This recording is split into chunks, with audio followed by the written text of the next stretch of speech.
Tonight. Yeah, Yeah. tonight. Yeah. So Okay. that's like a special Interesting. session in and of itself. But E3. Sid, so to transition a little bit, we've already started talking about games. Like when you started talking about the first games that you were playing, right? And then Right. and the stuff that you're playing now.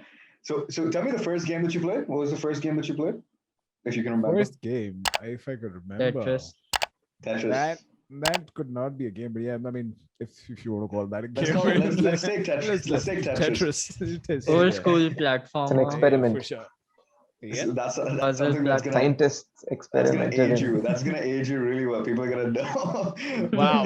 Wow. That's a subtle way to call me a boomer, huh? But let's take Tetris, right? And you've got the same person who plays Tetris, and now you play something like Warzone. Right. Okay, you're playing something like Warzone. To me, I think one of the coolest and one of the most underrated aspects of the industry is the glow up.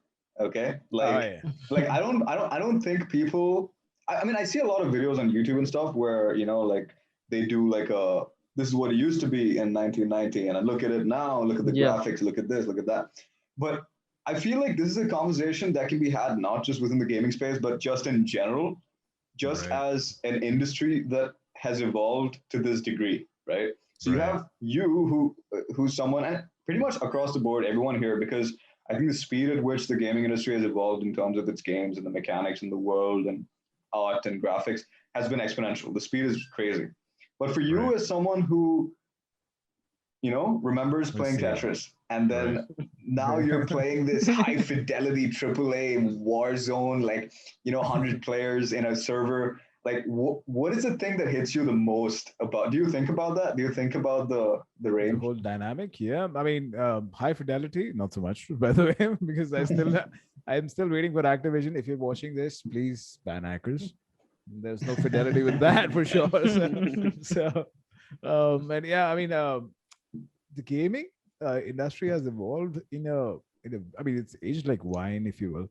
Um, I enjoyed playing that game as well. It used to. So basically, it kind of transforms the way you think. It gives you those, certain patterns to follow while you're, Yeah.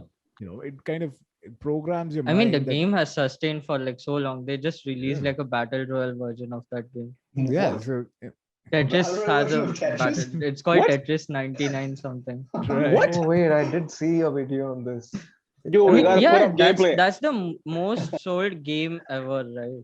I mean, Oh. not like the game, but like Call me boomer again, please.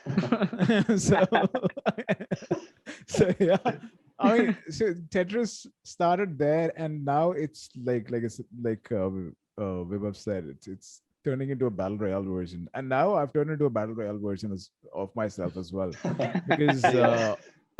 because I realized how solving that puzzle running against the time sort of a time frame, and in a particular slot you have to do a lot of things, not just Mm. think but act. So the yeah. mechanics developed me as a gamer as well, and not just as a gamer but also as a problem solver. Mm. That kind of reflected on my career, all in all, and as a person as well. So a lot of people who would be thinking and doing things while using a calculator or something like that, I would be simply doing it in my head. So I used to get a lot of beating as well, because the CBSE 10th board would like you to 10th and 12th boards would like you to write down the steps of every mathematical calculation that used to happen on the examination paper. But I used to do it in my head, and I used to write the answer, and I used to fail. Right. So I mean, so that used to be the problem, because a lot of things, I mean, your brain is now At least programmed you to- were one step ahead. You were at least doing it in your head. I was just not doing it. I was gonna say something like that. I thought we should take a shot at ourselves. Not today. That's No, what so- very interesting, man. I mean, So Yeah. I used to do it in my head, and I used to get a scolding for this, that you need to write down the steps. I used to. It was not an argument per se, but it used to be at least a response And okay, this is the waste of time. I Yeah. mean, you're putting it down there. So if gaming has taught me something, is to you know squeeze the timelines, make it turn around in a better Efficiency. manner, and make it much more efficient. Because Yeah. time is money for all you can get, and everybody has limited amount of time on their hands. Nobody Yeah. has 28 hours or 30 hours a day, but you have to spend it. You have to spend it nicely, and you have to spend it in a way that um, it turns out to be an investment where with a CAGR of say Mm.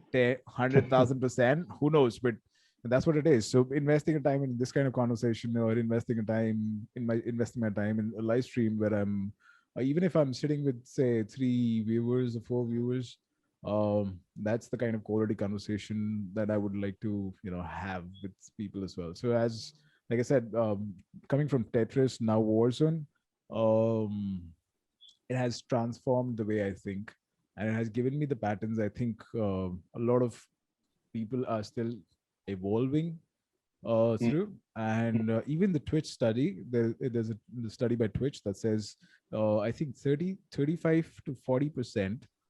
So gamers are much smarter than an Yeah. average person. So and that's because these guys have those patterns, those thinking processes, those thoughts, schools of thought installed already in their brains, where Yeah.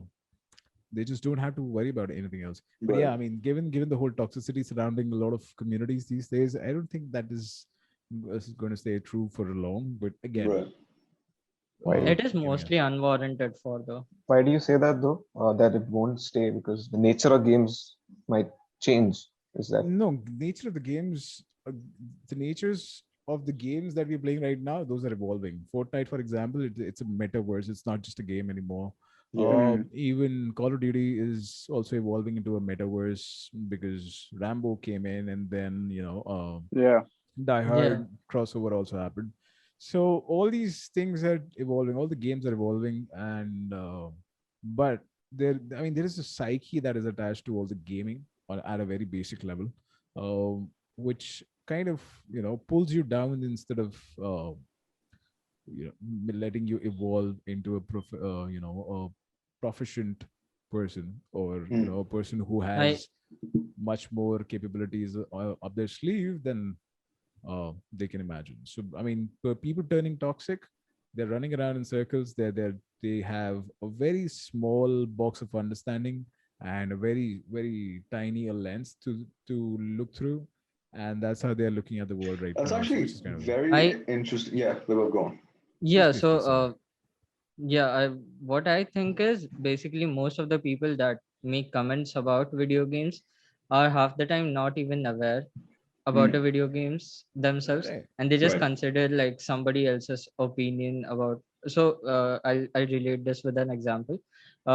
I used to play PUBG with one of my friends, and his household was pretty strict about Right. not playing PUBG because news would show that playing PUBG would get your kid addicted, would get him violent and stuff like that. Yeah. Please so tell me so about one it. one of these days we were just playing, and his father came in and he just angrily asked him, what are you playing? Are you playing PUBG? And he was like, no, I'm playing Call of Duty. And then he was like, ah, okay, go.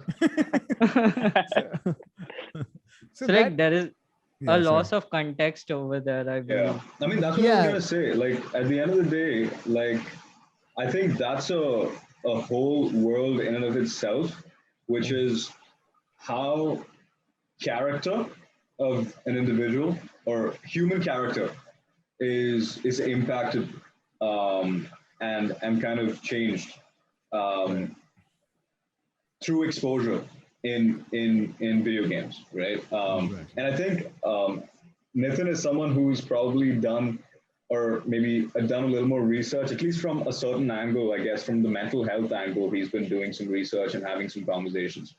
And me personally, it's something that I completely relate with. Like I also sense the way I think, what I things I do, how I approach certain problems. I feel like it has been like even from a pattern recognition point of view, not just like Mm. not just patterns within a specific thing, but how I look at a problem and how I think about solving that problem. I think it's very impacted by the hypothetical, fictional settings that video games put me in. And I think that's one of the big reasons I've pulled myself into stealth co-op. Stuff like Ghost Recon or like Splinter Cell, where I can sit with a few other friends and be like, okay, look, this is how we're gonna do it. We're gonna go here. You're gonna be there. We're gonna do this.